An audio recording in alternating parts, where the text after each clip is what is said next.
বন্ধুরা, আজকে আমি কুলেখাড়ার ঘন্ট বানাবো। তো কি কি শাক দিয়ে বানাচ্ছি তো আপনাদের সাথে আমি শেয়ার করছি।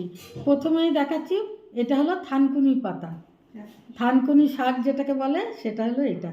থানকুনি শাক নিয়েছি, আর নিয়েছি হলো কুলেখাড়া, আর নিয়েছি হলো লাউ। তো এইগুলো দিয়ে আমি আজকে করব। তা এর মধ্যে আবার আলুও দেবো বন্ধুরা, আলু দেবো আর বেগুন দেবো, দিয়ে আমি ঘন্ট করব। তো কিভাবে করি আপনারা দেখতে থাকুন। এখানে আছে তিল আর আদা, এই দুটো আমি বেটে নেব। কড়াই গরম হয়ে গেছে, এর মধ্যে দিয়ে দেবো আমি মুগ ডাল, দিয়ে আমি মুগ ডালটা একটু ভেজে নেব। আমি কিন্তু এর মধ্যে কোনো রকম তেল দিই নাই, তেল ছাড়াই একটু আমি লাল লাল করে ভেজে নেব মুগ ডালটা। মুগ ডালটা ভাজা হয়ে গেছে, তো এখন আমি এই যে বড়িগুলো তেলের মধ্যে দিয়ে দেব, বড়িগুলো ভেজে নেব।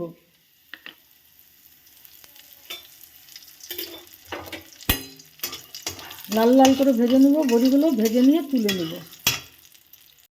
এর মধ্যে দিয়ে দেবো সাদা জিরা, দিয়ে দেবো শুকনো লঙ্কা, দিয়ে দেবো তেজপাতা। বড়িটা ভাজা হয়ে গেছে, বড়িটাকে তুলে নিয়েছে, নিয়ে ওই তেলে আমি এইগুলো সব দিয়ে দিলাম।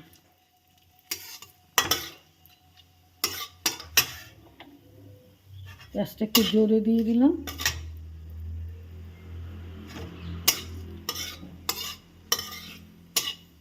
এর সাথেই আমি দিয়ে দিব কেটে রাখা বেগুন আর আলু। এই যে কেটে রাখা বেগুন আর আলু ভালো মতো ধুয়ে নিয়েছি, নিয়ে এগুলো দিয়ে দিলাম।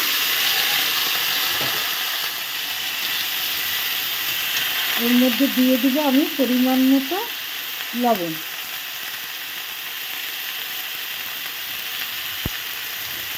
দিয়ে দিব হলুদ, দিয়ে এটাকে ভালো করে কষিয়ে নিব।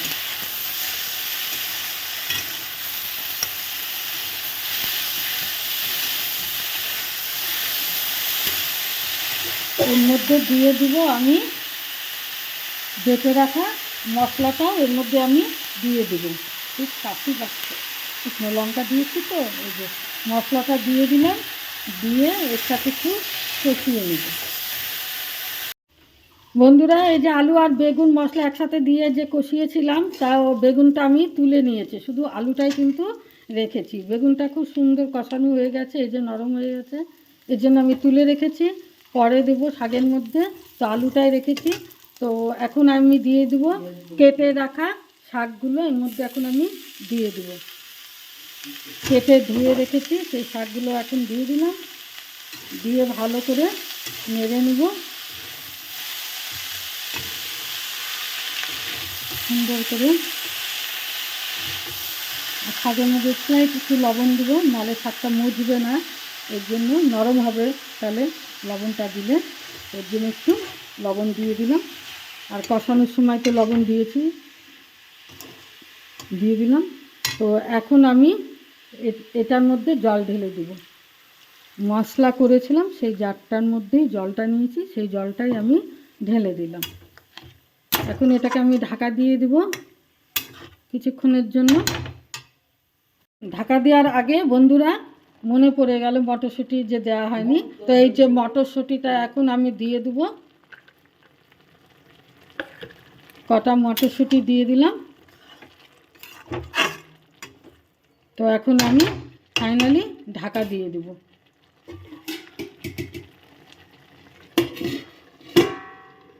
বন্ধুরা, এখন খুলে দেখা যাক।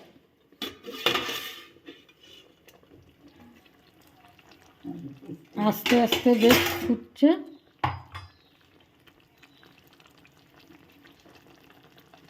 তো এর মধ্যে আমি দিয়ে দিব ভেজে রাখা বড়ি আর মুগ ডাল,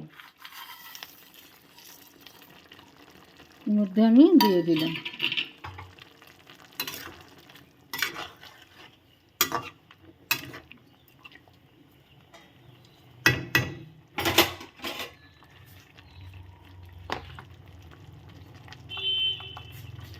একটু দিয়ে দেব জিরে পাউডার,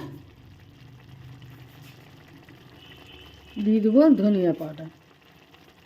বন্ধুরা, এটা আমার স্টাইলে রান্না, আমি এইভাবে করি, তো আমি এইভাবেই আপনাদের দেখাচ্ছি, ভিডিওটা বানাচ্ছি। এখন আরেকবার ঢেকে দেওয়া যাক। কুলেখাড়ার ঘন্ট আমি এইভাবেই করি, তো এখন আমি একটু ঢেকে দিই। বন্ধুরা, এখন খুলে দেখা যাক।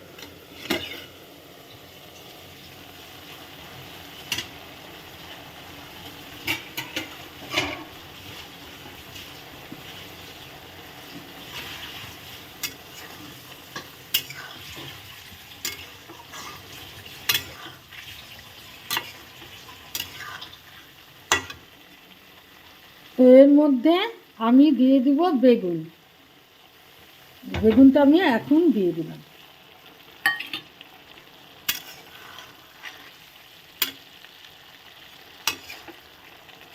দিয়ে ভালো করে নেড়ে দেব।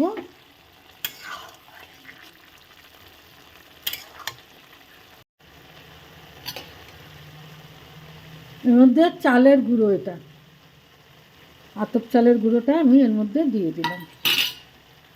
দিয়ে একটু ভালো করে নেড়ে নেব। যেহেতু শাকের জল আছে, এর জন্য আমি চালের গুঁড়োটা আমি জলের সাথে ইসে করলাম না, শাকে তো জল আছে, এর সাথেই ইসে হয়ে যাবে। এর মধ্যে আমি দিয়ে দিব ভাজা মশলা।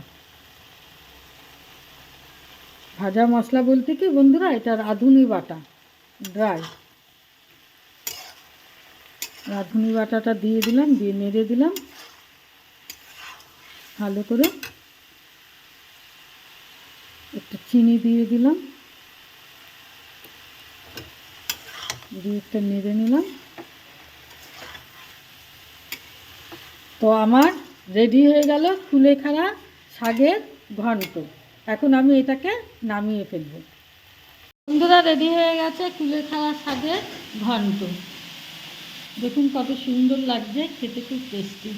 আর উপরে কিন্তু আমি বন্ধুরা ভাজা বড়ি গুঁড়ো করে ছড়িয়ে দিয়েছি। বন্ধুরা, রেডি হয়ে গেছে কুলেখাড়া শাকের ঘন্ট। দেখতে খুব সুন্দর হয়েছে, খেতে খুব টেস্টি হয়েছে। বন্ধুরা, আমার এই রেসিপিটা যদি আপনাদের ভালো লেগে থাকে তাহলে প্লিজ লাইক, শেয়ার, কমেন্ট করবেন আর সাবস্ক্রাইব করে আমার চ্যানেলটার পাশে থাকবেন। টাটা।